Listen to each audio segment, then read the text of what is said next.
Alright, this is part 2 of the Valiant special. Um, Here we go. This is Bloodshot number 0. This is basically one of Valiant's holographic covers. They did a 0 issue for all their titles, and all the 0 issues are like pre-sequels, that explain like background story. And we have Magnus number 25. This is very cool cover, like all silver chrome, very nice. Bloodshot number 3, and this is a classic example of Valiant being bloody and violent, because the bullets going right through the guy's neck and the blood just splattering out. I mean, Valiant was always very violent in their artwork. This is Deathmatch number for September. It was done by a seasonal thing. This was like kind of like Valiant and Image coming together. They're doing like a crossover kind of thing. And I read it a long time ago, but I really don't know any Image characters that well, so it was kind of hard to read that. It's kind of like a Marvel and DC crossover, and you never read anything but DC. So, Shadow Man number 22. This is basically just your everyday Shadow Man comic. The cover is not that interesting, so this is Turok number 2. Turok is really cool. Turok was always one of my favorites, but sadly Turok, Magnus, and Solar are not going to be able to be redone in the new Valiant comics because they don't have the rights to them anymore. They might buy the rights at some point, but they don't have the rights in the moment. So, kind of sad. Turok was basically an Indian who fought, or Native American who fought dinosaurs, with a bow and arrow. So, I mean, that's all you really need to know to buy this comic. It's awesome. Shadow Man number 25. This is when Shadow Man kind of changed his costume up. He had changed his costume to this weird kind of like punk rock kind of guy, with the leather jacket and the weird fucking rocker boots and stuff, and the big hair. I didn't like it. I like the old school Shadow Man costume a lot better. Even the new Shadow Man costume from the new series is cooler than that to me.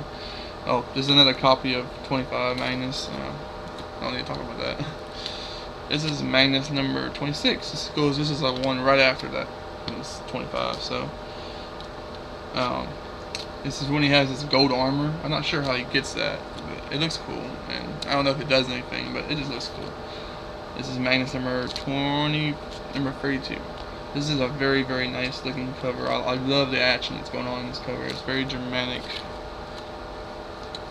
Magnus number 29. I like this cover too. It's kind of cool. All these robots coming at you, and they're all bloody, and like they've been doing some massacring. It catches the eye. That's another copy of Bloodshot number 0. Don't need to go over that. Eternal Warrior number 2. Now, this is part of Unity, which was Valiant's which is basically Valiant's Crisis on Infinite Earths. Their big crossover where they took all their different characters, all their titles, and just threw them together in a big comic book.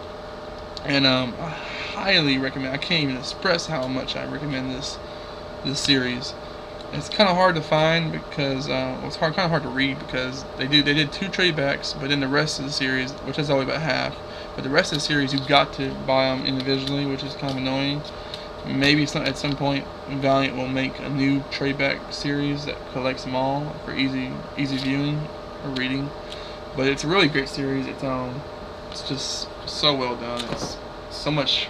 There's so many crazy twists and dramatic stuff that goes on in the comic. This is Harbingers number 36. This is like a crossover between it's guest starring Magnus. So yeah, I'm not sure how Magnus gets in our time period, but this is Shadow Man number 30. This is basically I like this cover because it shows it caters to the crazy side of Shadow Man, because Shadow Man, the concept for Shadow Man, he's supposed to be like a living embodiment of jazz, because jazz is all improv, so he's supposed to be a living embodiment of jazz. He's supposed to be a very random, spontaneous character who doesn't think about anything. He just goes with the flow and goes with the music, So I like that. It just shows his savage, random side to me, anyway. This is XL number 16. I like this cover because it shows how XL just looks so mean, and like he's just about to go to town with somebody. I just like this cover. It's dramatic. Valiant was really good at doing the badass looking covers. This is Magnus number 43. This is towards the end of the Magnus run. And here we have Archer and Armstrong number 10. I really wish I could have found some more Archer and Armstrongs, because all these old Valiants came from like Books A Million, you know, that we have in town, that was doing a sale, or that for some reason was selling a bunch of back issues. And so I went through them, and there was a bunch of Valiants, and they were all $1 a piece, so I had to pick them up. And sadly this was the only Archer Armstrong they were selling. I really wish I could find some more. It's my favorite of the Valiant titles. And then I'm gonna end this video with a truly awesome looking cover, Shadow Man number 0. This basically tells the backstory of like the older Shadow Man from like early 1900s. I'm not sure exactly when, but this is a really, I just love this cover. I usually don't like the holographic covers too much, but this one just stands out so much. I love the gold. I love the fire in the background. I just like the sword. Everything about this cover is awesome. So, thank you guys for watching.